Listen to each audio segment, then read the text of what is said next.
is, as you're working toward financial independence, I know everybody thinks like, you calculate your number and you work as hard as possible and save as much as possible, and then you get there and then you're free.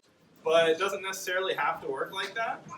You can definitely enjoy the path there, and it's not a race to get to a certain number or anything like that. So we're going to show you a few ways that we've kind of implemented that in our lives, and maybe it'll give you some ideas about stuff you might want to do for your own life. So, if you've listened to the podcast or read the blogs or stuff like that, you hear the phrase like enjoying the journey all the time. We're going to try to delve into what that actually means, because obviously you should try to enjoy your life along the way, but how could you actually do that? So we're going to compare that traditional fire path versus a path that, the ideal path would be the one that gives you maximum happiness across the course of your life, right? So that's the idea here. So I'm Steven. I teach physics. I've worked as a high school teacher. I currently tutor physics for University of Florida students. I'm 29 years old. I'm Lauren. I'm 30 years old. I do marketing. My background's in journalism, but I've been doing marketing now for pretty much my career. We met in high school, so we've been together a long time, married for 5 years now. Yeah. I don't know if 5 years was worth clapping, but thank you. I think the high school part was worth clapping. Yeah. So if you notice, both of our names say part-time next to them. That is new in our lives. So starting January 1st, I'm officially just a contractor at work, and I just do part-time stuff. And Lauren's doing some random contract work for multiple different companies and stuff. And so we think from here on out, we're kind of tapering off into fire and sort of riding away into the sunset or whatever. But yeah, we're still working part-time, enjoying that. I'm not going to quit, but we're kind of tapering off the work life. That's where we're at in life right now. In terms of how we got into all this stuff, we discovered the whole fire thing at age 22 back in 2012. And so honestly, I'm not going to go too much into that, because to be real with you, we just did all the normal, usual fire stuff, all the stuff you've read and heard about 1,000 times.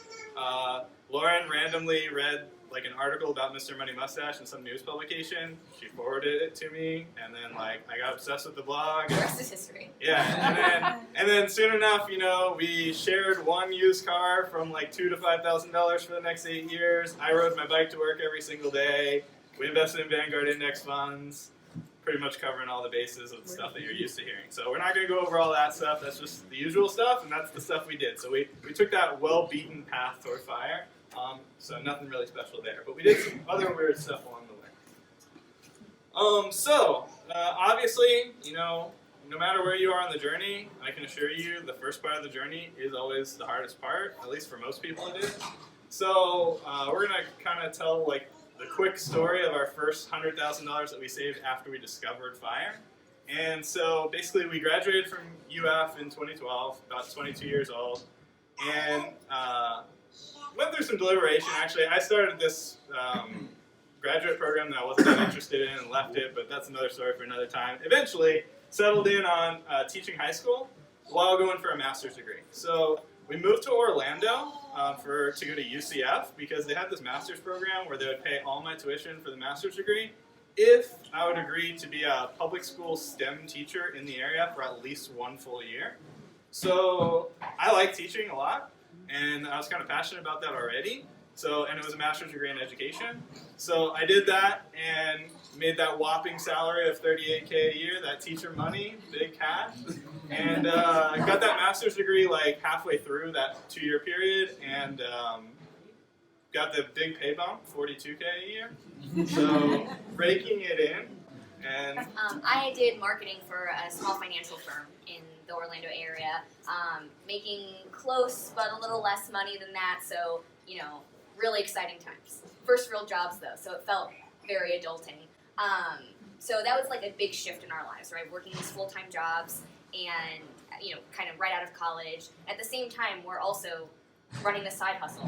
We mentioned in our breakout session earlier that we have a photography business. So we're shooting other people's weddings, planning our own. Steven's going to school. We're working full-time. It was kind of a crazy 2 years. Pretty busy. Yeah, and then we got married in 2014, and yeah, so it was rough. We got through it though, and saved $100,000 along the way. So that was pretty cool. It felt like a success for sure. So taking a step back from that and just thinking about that situation that we were in, put yourself in these shoes, okay?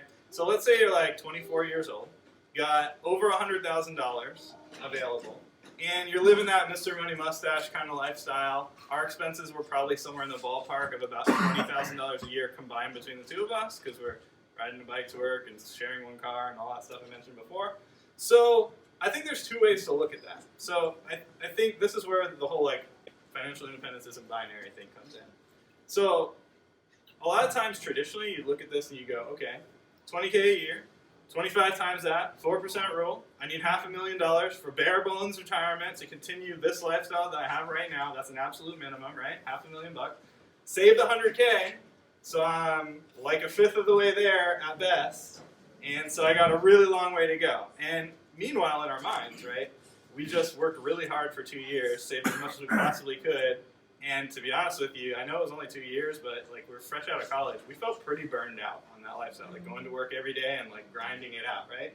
So I think one way to look at that is like, okay, well, I have 4/5 of this left to go, so I need to repeat what I just did 4 more times, right? And that's like kind of disheartening. And you don't actually feel good about what you just did, even though what you just did is like way more than a lot of people can say, right?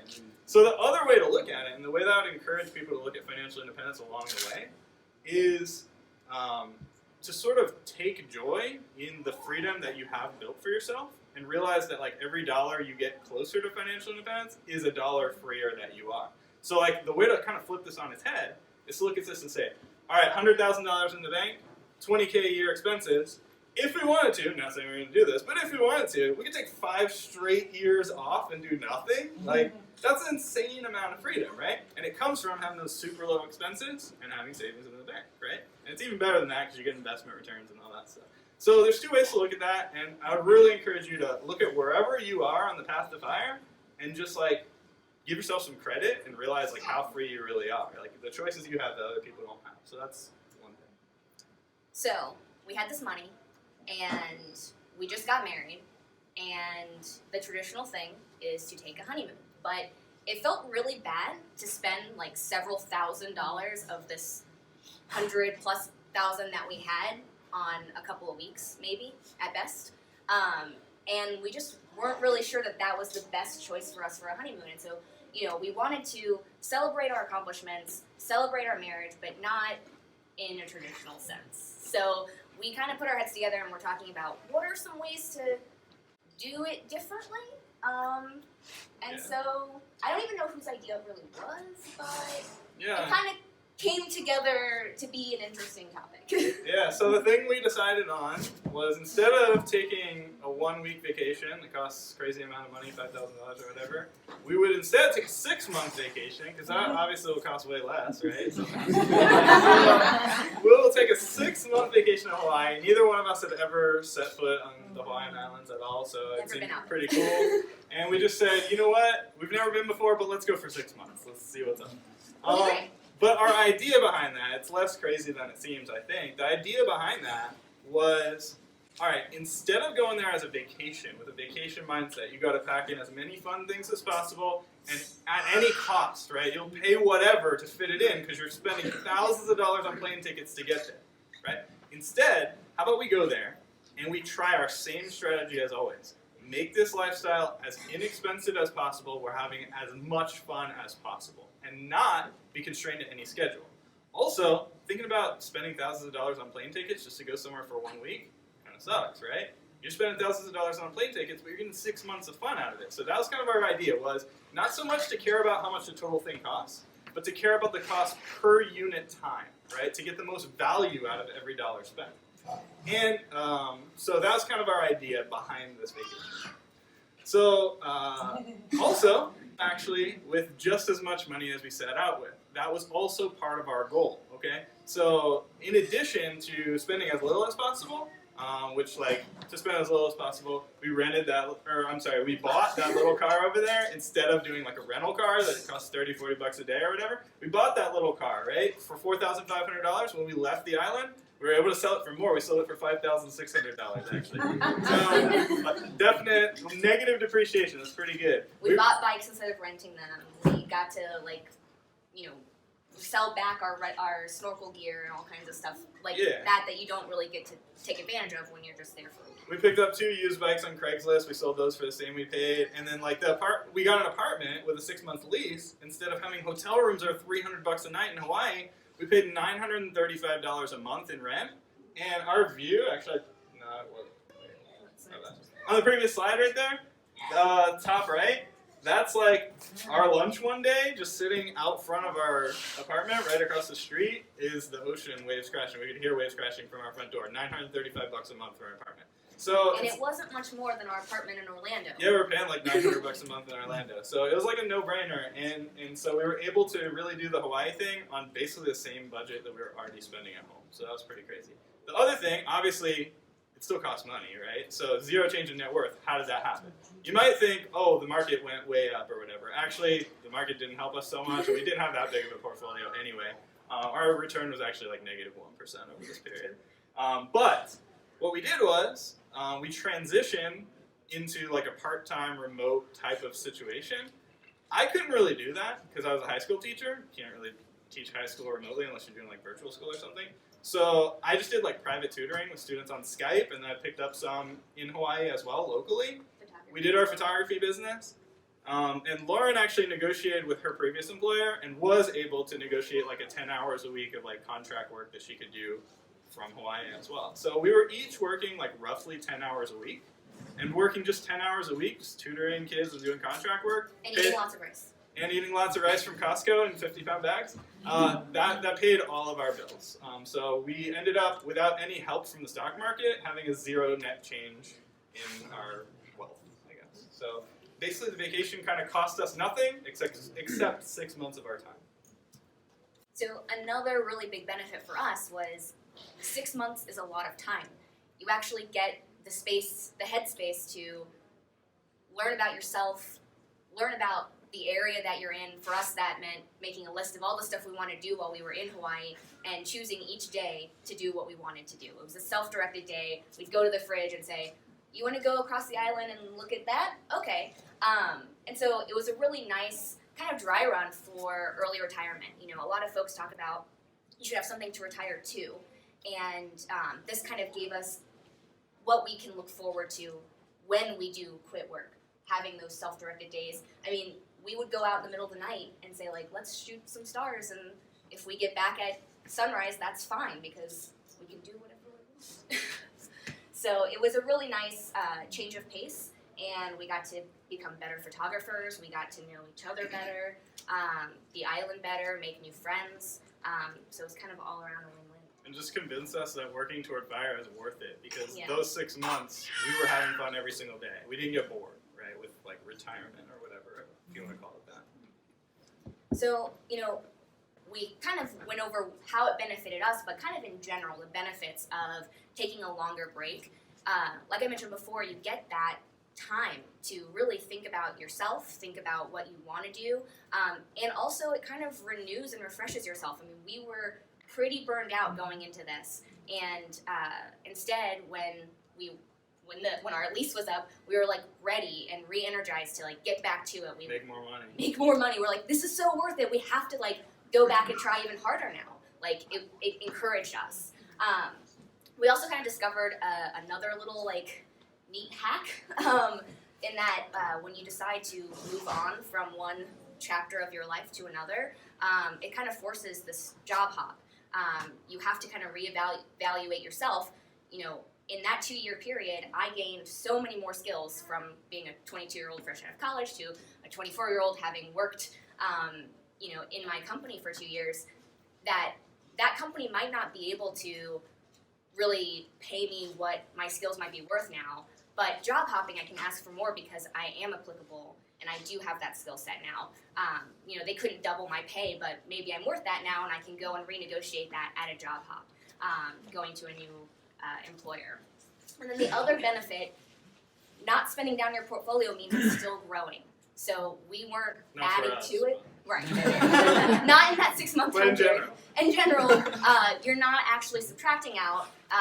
You're not taking, you know, withdrawals or drawing it down. It's still growing. So you're not really, like Stephen said, it's more about a time impact than a huge financial hit. So yeah, when we left Hawaii, we decided we wanted to go to a low cost of living area, and we graduated from UF in Gainesville, right around the corner from here, and that's a pretty low cost of living area. And we liked Gainesville, and we already had experience living there, so we were like, okay, all our family's in Florida, they're like Tampa area, so why don't we just go to Gainesville? Let's go there and see what's available. So we found out real estate's pretty cheap there. We were able to, since we never touched any of that money, actually just come right back from a 6-month vacation and pay cash for a house right away. We bought a little condo. We paid $71,000 for a condo in Gainesville, like, I don't know, 3 or so years ago, something like that. 4 years, maybe 4 years ago. But, and like Lauren said, you're forced to job hop, right? You pretty much have no choice. We couldn't go back to our old jobs. We weren't going back to Orlando, so we were forced to renegotiate. So that gives you an opportunity to sell your new skills, right? And we both upgraded our salaries significantly on this move just by finding better jobs, forcing ourselves to find better jobs. So now our expenses are lower because we have a paid-for home. And so they're even lower than they were before, and we're making more money. Now we're saving way, way faster than we ever were before, right? So that first 100K kind of propelled us toward like super speed path to fire. So we were kind of wondering, after 3 years of doing that, okay, we're getting burned out again. Now what? Like, we got to take another break because we can't go at it that hard for that many years. So that's okay. We gave ourselves permission to take that break. We took an even better trip. So last year, we started in January and took 7 months to go see every national park in the country by van. It's actually parked right outside. We still have it. And, you know, it was a fun exercise. Again, we kind of set some goals for ourselves with photography, going to every national park and coming away with one, like, awesome image. So we had some goals set. It made it a little more expensive along the way to go to, like, every park, but because some of them are not easily accessible. But we cut down costs by sleeping in that van. It's literally just big enough in the back for a full-size bed. So that was where we slept most nights, except for the times that we were in Hawaii, or when the doors would freeze shut this winter, so last winter. So that happened, and we had to get a hotel room that night. But we were in the van for probably 6 months out of the 7 months. Yeah, the majority of the trip was the van. Cool. So this trip, honestly, it was actually a lot more expensive per unit time than that Hawaii trip because we're not staying in one place. We're not getting a lease for $900 a month. That kind of stuff. We're burning tons of gas every single day because we traveled almost 40,000 miles on this trip in 7 months. So it costs a lot more. Also, like Lauren kind of alluded to, some of those parks are very, very remote, especially some of the ones in Alaska and American Samoa and the Virgin Islands and stuff. Really expensive and hard to get to. We were determined to do every single park no matter what. It was just a personal goal for us. Set a goal. Really wanted to accomplish that whole goal no matter what. So this trip was a lot more expensive actually, but we still wanted to say we did this cash flow. We didn't touch any of our savings by doing this. So we had some creative solutions for that. We had this condo paid for in cash. We weren't going to be touching it. So we moved all our stuff out of that. Our friends had an empty big loft in their very large house, so they were really nice to let us use that for free to store all of our belongings in it for 7 months. So that was really, really nice of them. We rented out the condo. Kind of our first like real landlording experience. We had done like house hacks with like friends living with us for a while before that, but like real landlording experience to a stranger. We were really determined not to spend any fees on that, so we didn't go through a property manager, completely did it ourselves. Luckily, we had a really good experience. We had someone who paid on time for the whole 7 months. They were also willing to sign a 7-month lease because we put out to everyone like we're going to be back in 7 months basically, and we were finally able to find someone. Took a lot of searching to find that person, but we did that fee-free, and so that was a big boon to our finances. This time we retried the same thing. So about 6 months before we were going to go on this trip, we did the same deal as before, right? We both went to our employers. At this point, we both had jobs that could partially be done remotely. So, at least partially. Lauren's could have been done completely remotely. We both went to our employers and said, here's what's going on. We're going to go on this trip to all the national parks. It's probably going to take us like 7 or 8 months. We're not really asking permission for if we can go on a trip, but here's what we're saying. We could leave the company, which is really not what we want to do, or you could keep us on and we could do like part-time work for you on the road and then we could come back maybe and do the full-time job later. And so my employer was all about it. He was like, yeah, that sounds good. Go ahead. I'll give you 10 hours a week of work to do. When you come back, you'll have your full-time job back. I'm like, okay, sweet, that's amazing. And then Lauren's employer was kind of wishy-washy about it and basically said, yeah, we'll let you do that, but we're going to pay you a lot less per hour because you're not going to be in our office physically. And it just wasn't that good of a deal. So we appreciated that they offered something, but she had the power to just say, nah, I'm good, because we're in a good financial position. So that's like another of those like little freedoms that you gain along the path to FIRE, even when you're not fully financially independent. So she said no, and then she found some other random like contract gigs that she's still doing to this day, actually. And so we made some income from that while we were on the road. The other thing that we really learned on this trip, and on the Hawaii trip too, to be honest with you, but especially on this one, is that work doesn't have to suck. So a lot of people, I think, hate their jobs, or at least hate going to work every day because they work 40 or 50 hours a week. And it turns out, like from this experiment, we learned that if you're only doing like 10 or so hours of work per week, it can be like a nice refresher every week for you to like sit down on a laptop, relax a little bit, and get something done, right? So what we basically did was we kind of inverted the work week. Instead of 5 days at work and 2 days off, we pretty much did 5 days exploring the national parks, maybe 6, and then 1 or 2 days of work every week where we would just go and chill out in a city with amenities and sit at a Starbucks and have coffee and free refills and all that stuff and just like chill. And it felt good to like sit down and do work. It was not like a detriment to our trip in any way. It was like a needed break to do work. So doing something like this can actually make you love your job again. Even better, all right, this time the stock market was way up. We actually did cash flow the trip. We weren't really like doing it strictly or anything, but it turned out at the end that the money from our condo plus the money from the contract work was almost exactly like, almost like to the nearest like $100 or something. It was actually crazy when I calculated it out. Cash flowed our trip. So we paid for the whole trip without work and the condo ran out. And then the market went up like crazy. And at this point our portfolio is a lot bigger than it was on that last trip. So actually we're making a ton of money while we were on our 7-month vacation. So that felt fantastic. And like Lauren said before, your portfolio grows even when you're not at work, right? So that's another of those benefits along the way. So, yeah, so today, what are we doing? Sorry, I lost my train of thought. But what are we doing today? So at this point, I kind of mentioned it before, we're both just part-time, and we're kind of like transitioning into FIRE, I guess. If I were to describe where we're at, like I still don't know that I would call us like fully financially independent, but we're definitely like bare bones financially independent. So, like if we had to never make another penny from work again and like somehow make that work, we could probably make it work, but like we're not calling ourselves fired yet, I guess. But we're kind of part-time, just kind of tapering it off because we're kind of enjoying the amount of work that we're doing now, and there's really no reason to quit it. So we're kind of adding to that portfolio and doing those contract gigs. And so at this point, we found ourselves with a little more free time. We're not traveling right at this second. So we started this blog, kind of actually was born on that last trip, that national parks trip. And we're kind of hoping to inspire people. And we're trying to really get at people as early as possible in life, because for us, I mean, for sure, you can see it just by going through the story, a big boon to our success was starting at age 22, right? So we're trying really hard, and I tutor college students, and I get the opportunity to interact with people this age, trying really hard to influence and inspire people that are on the younger end of the spectrum to think about this stuff early. But of course, all this works at any age, right? We're talking only about like an 8-year time span here. So even if you started 10 or 20 years late, you're still on a timeline that's better than really the rest of America, right? So, tips to make it count. So, a couple things that I'll just kind of give you if you're trying to think like, how could I apply this to my own life? What could I do that would be like similar to this?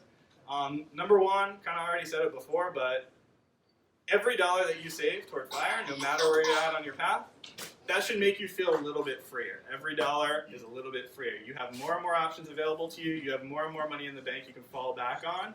And, you know, as J.L. Collins called it, the FU money, right? You have that. So feel good about that. You should feel good about that, no matter if you're 1/5 of the way there or 4/5 of the way there or whatever.